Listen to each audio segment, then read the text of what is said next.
Manchester State Beach. Sadly, no dogs allowed on the beach. It's a snowy plover nesting area now.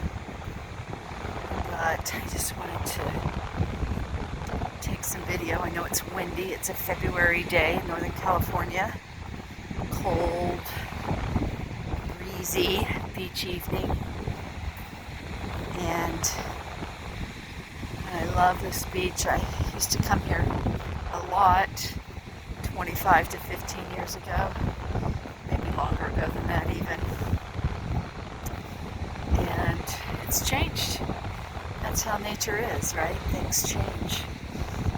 I've changed, for crying out loud. One would hope.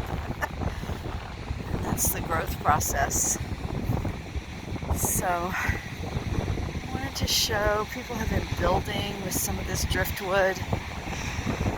I just love the textures and shapes and colors. You know,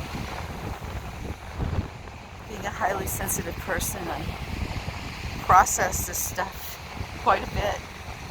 I think about it, notice it, appreciate the intricacy, the beauty. And I can tell you that I'll probably be absolutely exhausted. I am already. It's only late afternoon in California.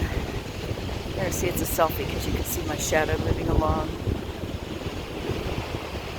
So, when I was growing up, my mother probably and my father both actually, loved to find and collect petrified wood. I think my appreciation of the beauty is partly based in that.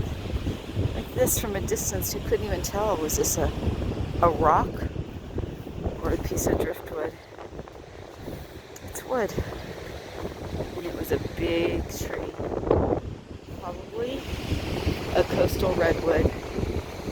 I'm really curious about this hut that somebody has built over here, and it reminds me of one of the best tween, young adult, highly sensitive youth books ever.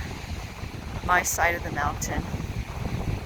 There are 3 books. I think it's Faithful's Mountain, maybe, and the other side of the mountain, perhaps, for the 2nd and 3rd. Well, somebody has built themselves a hut here, and it reminds me of this boy who lived in New York City with his large family in a small apartment. He went out and found his grandfather's land and lived out there through the winter.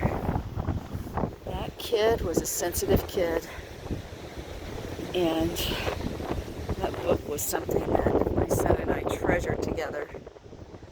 And if you didn't read it, or you did read it when you were young, I read it as probably a 45-year-old adult, and I loved it.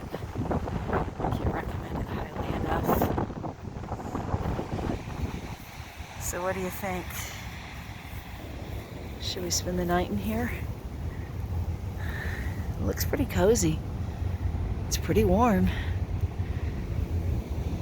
Probably the coastal Indians were too smart to sleep on the beach. But I bet that they used a lot of this driftwood to help support their lifestyles. I'm honored to get to be here and to walk this beach and hear the cleansing and purifying waves. And highly sensitive people, I wish you the ability to embrace